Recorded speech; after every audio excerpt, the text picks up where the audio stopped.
Freak the Mighty, Chapter 1, The Unvanquished Truth. I never had a brain till Freak came along and let me borrow his for a while. That's the truth, the whole truth. The unvanquished truth is how Freak would say it. And for a long time, it was him who did the talking. Except I had a way of saying things with my fist and my feet, even before we became Freak the Mighty, slaying dragons and fools and walking high above the world. Called me Kicker for a time. This was daycare. The year Graham and Grim took me over.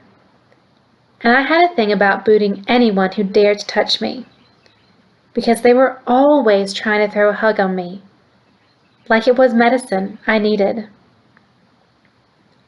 Graham and Grim, bless their pointy little heads, they're my mother's people, her parents, and they figured, whoa, better put this little critter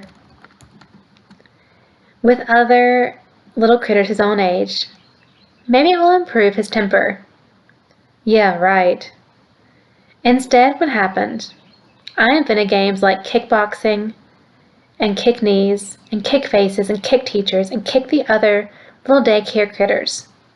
Because I knew what a rotten lie that hug stuff was. Oh, I knew. That's when I got my first look at Freak.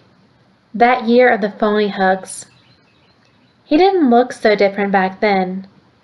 We were all of us pretty small, right? But he wasn't in the playroom with us every day. Just now and then he'd show up. Looking sort of fierce is how I remember him. Except later, it was Freak himself who taught me that remembering is a great invention of the mind. And if you try hard enough, you can remember anything, whether it really happened or not. So maybe he wasn't really all that fierce in daycare. Except I'm pretty sure he did hit a kid with his crutch once. Whacked the little brat pretty good. And for some reason, little Kicker never got around to kicking little Freak. Maybe it was those crutches kept me from lashing out at him. Man, those crutches were cool. I wanted a pair for myself. And when little Freak showed up one day with those shiny braces, strapped to his crooked legs, metal tubes right up to his hips, why, those were even more cool than crutches. I'm Robot Man, little Freak would go, making these weird robot noises as he humped himself around the playground. Like he had robot motors inside his legs going, And maybe, in this look, like, don't mess with me, man. Maybe I got a laser cannon hidden inside these leg braces. Smoke a hole right through you. No question, Freak was hooked on robots even back then.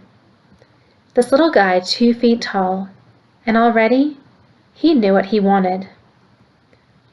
Then for a long time, I never saw Freak anymore. One day he just never came back to daycare. And the next thing I remember, I'm like in the 3rd grade or something, and I catch a glimpse of this yellow-haired kid scowling at me from one of those cripple vans.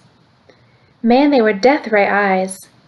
And I think, hey, that's him, the robot boy. And I was like, whoa, because I'd forgotten all about him. Daycare was a blank place in my head, and nobody called me Kicker for a long time. Mad Max, they were calling me, or Max Factor, or this one butt had an LD class called me MaxiPad, until I persuaded him otherwise. Graham and Grim always called me Maxwell, though, which is supposed to be my real name, and sometimes I hated that worst of all. Maxwell, Grim out in the kitchen one night after supper, whispering to Graham, had she noticed how much Maxwell was going to look like him? Which is the way he always talked about my father, who has married his dear departed daughter and produced Maxwell. Grim never says my father's name, just him, like his name is too scary to say.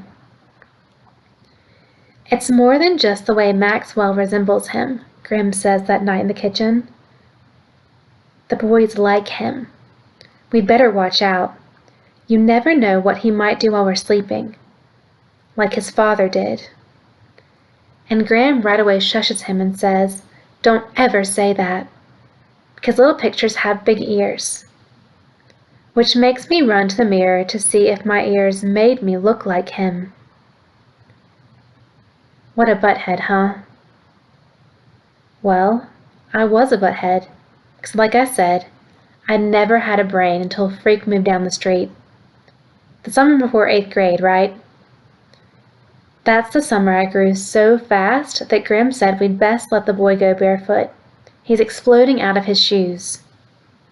That barefoot summer when I fell down a lot, and the weirdo robot boy with his white-yellow hair and his weird fierce eyes moved to the duplex down the block with his beautiful brown-haired mom.